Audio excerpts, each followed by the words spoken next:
দর্শক, এই বিষয়ে আরো খবর জানাতে পটুয়াখালী থেকে যুক্ত হচ্ছে সহকর্মী এম কে রানা। রানা, 2 মাসের ইলিশ ধরায় নিষেধাজ্ঞা, জেলে এবং মৎস্যজীবীরা কর্মহীন হয়ে পড়ছেন। আসলে বিকল্প কোনো ব্যবস্থা নেওয়া হচ্ছে কিনা, কি বলছেন জেলেরা? হ্যাঁ, শারিকা, আপনাকে জানিয়ে রাখি যে আসলে ভোলার বেদুরিয়া থেকে রাঙ্গামালী উপজেলার যে চর রুস্তুম রয়েছে সেখানে কিন্তু 100 কিলোমিটার এলাকা কিন্তু মৎস্য অভয়াশ্রমগুলোতে কিন্তু 2 মাসের যে নিষেধাজ্ঞা সেটি কিন্তু আজকে থেকেই শুরু হয়েছে। কথা বলেছিলাম আসলে মৎস্য কর্মকর্তার সাথে, তিনি যেমনটি জানিয়েছেন আসলে বিগত দিনগুলোতে যে ঢিলেঢালা অভিযান পরিচালনা করেছে, এবারে কিন্তু সেটার বিপরীতে তারা দেখাতে চাচ্ছেন।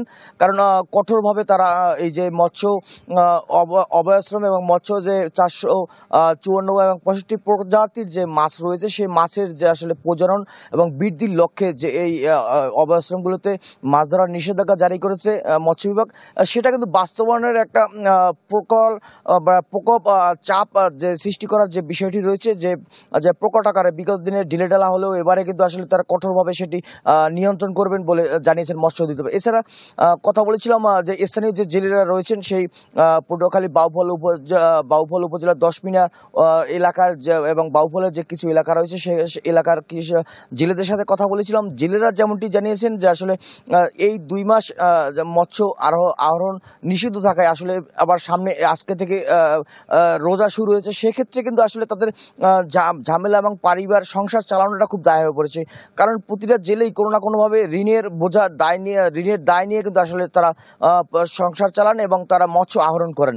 জেলেরা কিন্তু আসলে বারবার মৎস্য অধিদপ্তরের কাছে কিন্তু বারবার অনুরোধ জানালো যে আসলে যে কোনো উপায়ে আসলে তাদের যে সরকারি যে বা চাল সহায়তা বা যে ধরনের যে সহায়তা করা হচ্ছে সেগুলো যে সময় মতন যদি করা হয় এবং তাদের যে ঋণের এই 2 মাস যে ঋণের কিস্তি সেটি যদি আদায় বন্ধ রাখা যায় তাহলে কিন্তু আসলে জেলেরা স্বাচ্ছন্দ্যে জীবনযাপন করতে পারবেন।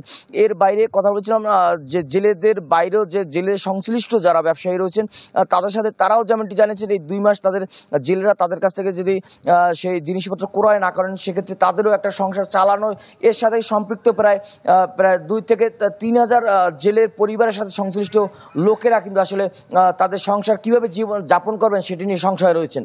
শারিকা। রানা, ধন্যবাদ আপনাকে। দর্শক, পটুয়াখালী থেকে যুক্ত হয়েছিলেন সহকর্মী এম কে রানা। আমরা একটু এবার ভোলা থেকেও খোঁজ খবর নিয়ে আসবো। যুক্ত হচ্ছেন সহকর্মী আদিল হোসেন তপু। শারিকা, দেশের 6টি অভয়াশ্রমের মধ্যে 5টি অভয়াশ্রমে মূলত মাছ ধরার উপর 2 মাসের নিষেধাজ্ঞা দেওয়া হয়েছে এবং সেটি মধ্যরাত থেকেই কিন্তু এই কার্যক্রম শুরু হয়েছে।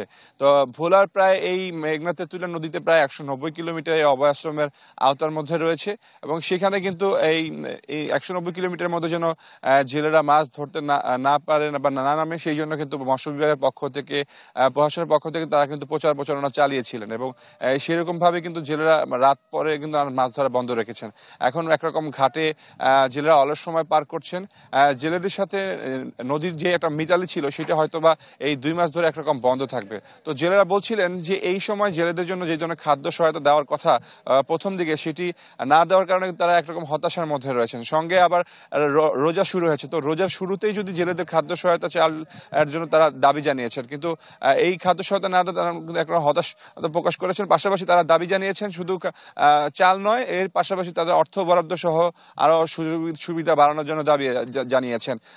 ভোলায় প্রায় কিন্তু নিবন্ধিত জেলে রয়েছে 1,71,000 মতো জেলে রয়েছে, কিন্তু খাদ্য সহায়তায় আসছে মাত্র 89,000 মতো জেলে। তো সেই ক্ষেত্রে কিন্তু একটা বড় অংশ জেলে কিন্তু খাদ্য সহায়তার বাইরে থাকবেন। তো মৎস্য বিভাগ বলছেন যে যেই খাদ্য সহায়তা বরাদ্দ হয়েছে সেটি খুব দ্রুতই তারা বন্টন করবেন এবং প্রশাসন থেকে এটি মনিটরিং করা হবে বলে জেলা প্রশাসক জানিয়েছেন। শারিকা, এই ছিল।